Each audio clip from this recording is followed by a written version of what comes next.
The few points I would like to make about cumulative mass distribution are these. The cigarette smoke and low-power e-cigarette vapor have very similar median diameters. On our cumulative mass fraction, the 50th percentile would be our median diameter mass. We can see that the intersection of our cumulative mass distribution plot at high power is approximately 1.6 microns, whereas at low power and cigarette smoke, it's approximately 10 microns, or 10,000 nanometers. The increase in vaping power has significantly left shifted. The increase in vaping power has significantly left shifted the net size of the e-cigarette aerosol.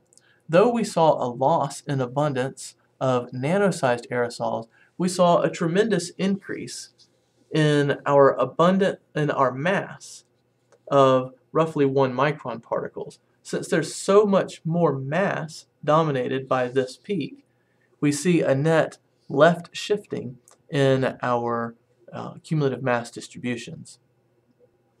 Looking at figure 10, we see that our cumulative mass fraction at the median point is very different for our lowest power setting and our highest power setting. We also see that there's quite a difference between our lowest power setting and most of the other power settings. This is because this is at 3 watts. And as you recall, we stated that the x-intercept of our mass of e-juice vaporized against atomizer plot was 2.9 watts.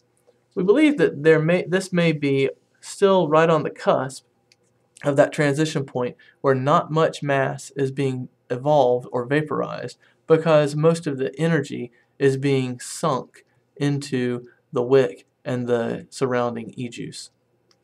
However, you can also clearly see that we are right shifting our mass, we are right shifting our diameter, but getting a much larger percentage of our cumulative fraction still within the respirable size range as we increase power. We have roughly 74% of our mass within the respirable size range at highest vaping power, which is, in this case, we're using 4 microns to delineate our respirable size range, which is an occupational respirable size. We have roughly 61% mass at 4.4 volts, and we have 46% mass at our minimum voltage of 3.1 volts.